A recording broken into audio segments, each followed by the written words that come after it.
wala ka galit-galit sa katawan. Diba? Masayang-masaya. Ayan, anyway. Si Ma'am Nancy po talaga, ayan, angel ko talaga yan. Forever grateful, I love you, Upline. Diba mo kaya mo talaga angel? Ayan, grabe. Narinig niyo naman yung buhay niya kanina, grabe. I'm sure lahat tayo nangangarap magkaroon ng buhay na mayroon siya. Yes! Ako, hindi pa rin ako tumitigil kasi lagi ko sinasabi sa sarili ko, hindi ko titigil hanggat hindi ko naaabot yung kinikita ni Ma'am Nancy Bondo. Yes! Kaya naman tuloy na po ang hagaw. So ginawa ko lang po ito part-time noong una. Sino po yung nagpa-part-time until now? Wala, full-time na kayo lahat. Pare, totoo ba ito sa Aris? Wala nang taas eh. Full-time na kayo lahat? Aray, mga mayayaman na pala ito eh. Hindi may isang nagtaas. Ayun si ate. Part-time pa po. Nag-work po kayo. Oh, di may work nga. Nakadrugs ka po, te.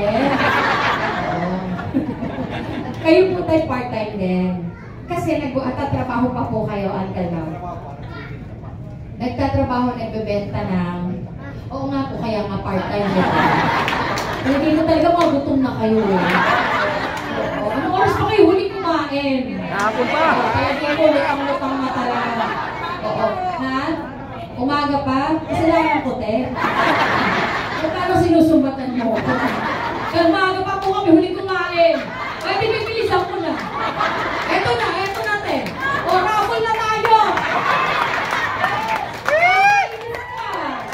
Parang kasalanan ko, nagutom na siya. Sa Aris, ha? Di mo si madam mo, kanina umaga pa huli kumain. Nakakaloka ka. Parang kasalanan ko pa. O, Sir John, ha? Alam mo na, edit. Ayan. Anyway, so nag-part-time po ako noong una. And nag-average ako ng kita na 5,000 isang linggo. Pag sinabing average, minsan malaki, minsan hindi masyadong malaki. Yes. Wala maliit dito, ano ba kayo? Lahat ng natatanggap natin dito kahit 690 blessings yan. Yes! Amen! So, part-time.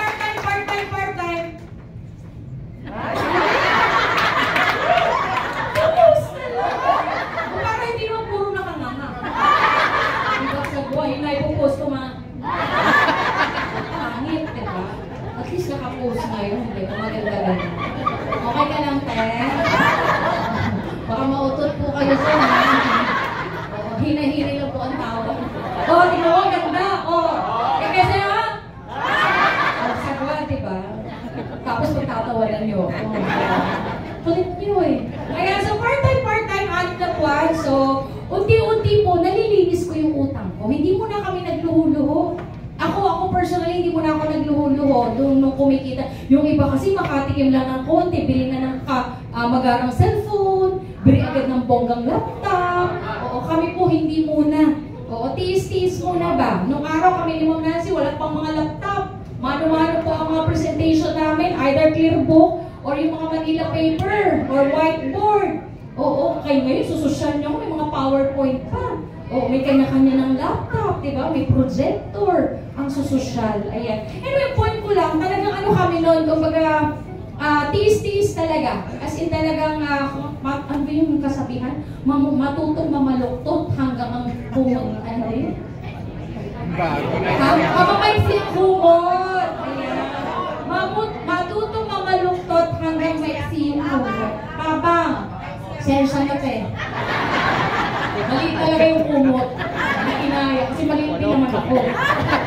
Kakainis. Anyway, so yun. So, unti-unti, nalinis yung utang. Dapat kasi alam mo yung priority mo. Sir Aris, di ba? So, priority ko noon, malinis ang utang. Alam mo kung bakit? Alam mo kung bakit? Bakit? Masarap matulog. Hindi totoo. Masarap matulog kapag walang utang sa kapwa. So, kaya kayo kung gusto niyo yung blessing nyo, ay tuloy-tuloy. Yes! Yung mga utang nyo, linisin nyo. Tama! Huwag nyo tinataguan. Yes! Huwag nyo inaaway yung inutangan nyo. Huwag nyo sinisigaw. Ikaw pa matapang, ikaw na nga may utang. Nagkakaintindihan. Maniwala kayo sa akin, masarap na matulog sa gabi kapag walang utang sa ibang tao. Oo, tandaan niyo po. Tsaka yung biyaya, magaan ang pasok.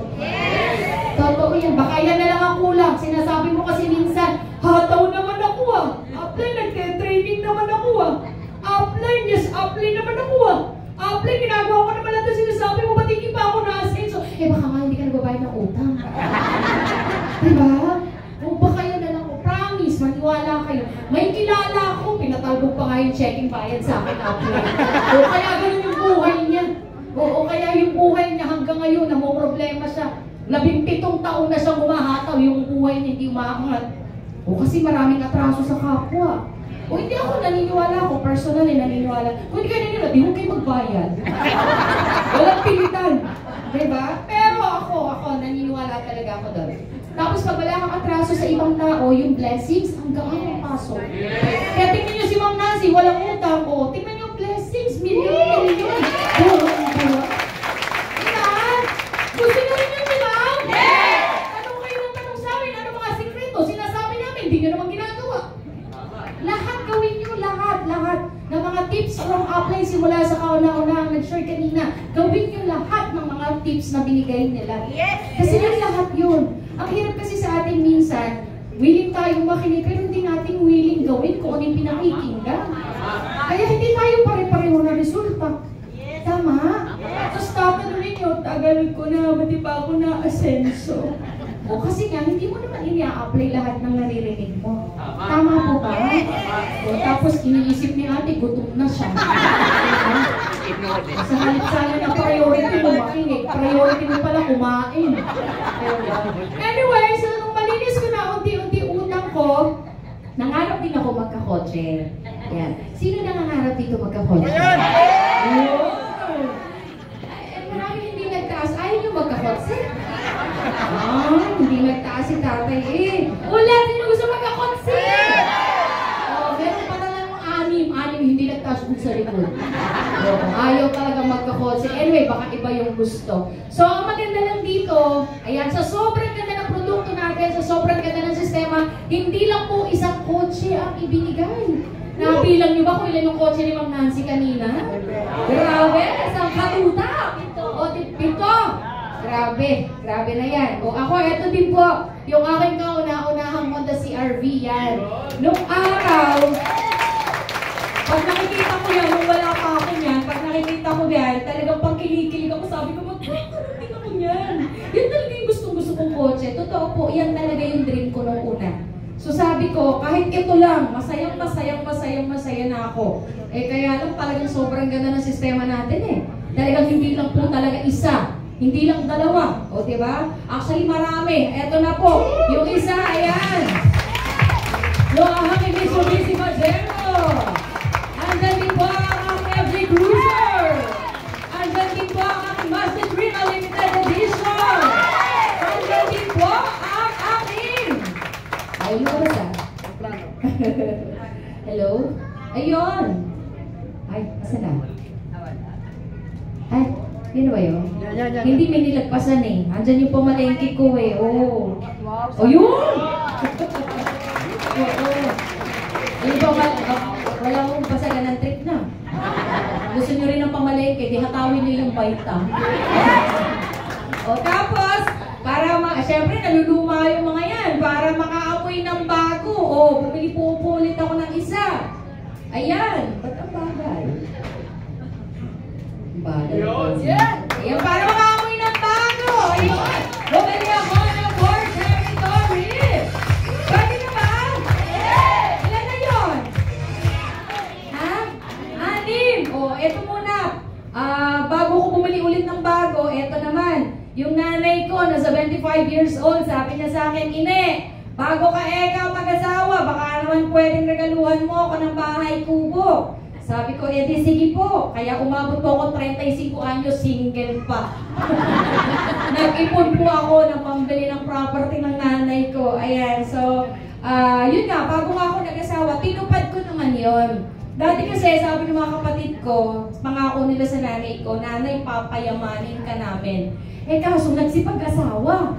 So ako, tuwang-tuwa ako nung narinig ko yun nung araw eh. Sabi niya, nanay, papayamanin ka namin. naisip ko, kasama ako ng nanay ko, di yayaman din ako.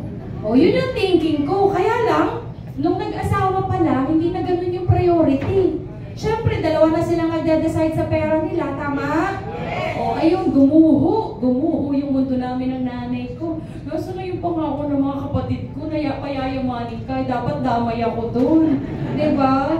Wala, nagsipag-asawa, nagkapamilya, na iba yung priority. So, sabi ko na, wala tayong choice, tayong dalawa na lang sa buhay. Kaya naman, nung nakalala ko nga ang First Vita Plus, talagang pinagpursigihan ko rin naman. Actually, yung nanay ko po talaga yung priority ko nung araw.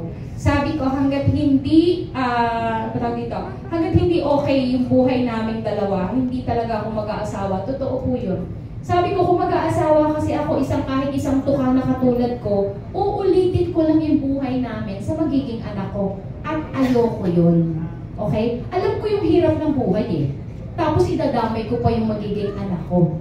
Diba? Napakahirap maging mahirap. Tama ba? Yes! May mahirap ba dito? Yes! Ha? Meron pala. Akala ko ako lang yung mahirap. Oo, mahirap maging mahirap. Agree ba kayo doon? Yes! Yun lang. So, ang ginawa kong inspirasyon, ayan yung nanay ko. Kasi sabi ko yung nanay ko, 30 years, nagpakahirap para sa amin eh. Maaga po kasi siyang nabiyuda. Maaga namatay ang tatay ko, 2 taon pa lang ako patay na tatay ko. Walang alam na trabaho, hindi nakatapos sa pag-aaral. So, ang tanging alam, manilbihan sa ibang tao. Nanggapasa, namitasan ng sitaw, kapag walang palay, walang gulay, naglilinis ng bahay ng may bahay yung nanay ko. Laborer, upahan. Pero hindi ko yon ikinahihiya. Even ang nanay ko, proud siya sa ginagawa niya. Kasi ang nanay ko, sobrang sipag. Tsaka pag tinawag nyo yun, napakagaling magtrabaho. Halimbawa, pinaglinis mo ng bahay, siya yung the best tagalinis in town. Ganon. Kung manggagapas ang nanay ko, the best manggagapas in town. Ganon. So yung feeling ko, sa kanya ko naman itong mga ibang kakatangian ko Totoo, hindi kasi kami yung uupo-upo lang sa bahay. Ang nanay ko, kahit ngayon 75 years old, hindi nyo makikita uupo-upo yan sa bahay.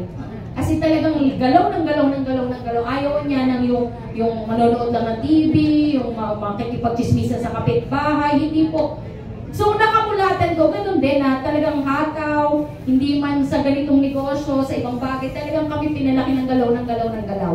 Kaya kung bugbugan ng trabaho, hatawan, kaya ko talaga yan. Diyan kami namulat. Okay? So yun, ano ko yun sa nanay ko, namana ko yun sa nanay ko. Kaya naman, gusto kong ibalik din sa kanya yung hirap na pinuhunan niya sa amin. Kaya yung hindi naibigay ng ibang mga kapatid ko, although kayo nagsusupport naman sila, nagbibigay ng allowance, ayan. Pero yun, sa akin nagsimula, yan, niregaluhan ko siya ng bahay at lupa sa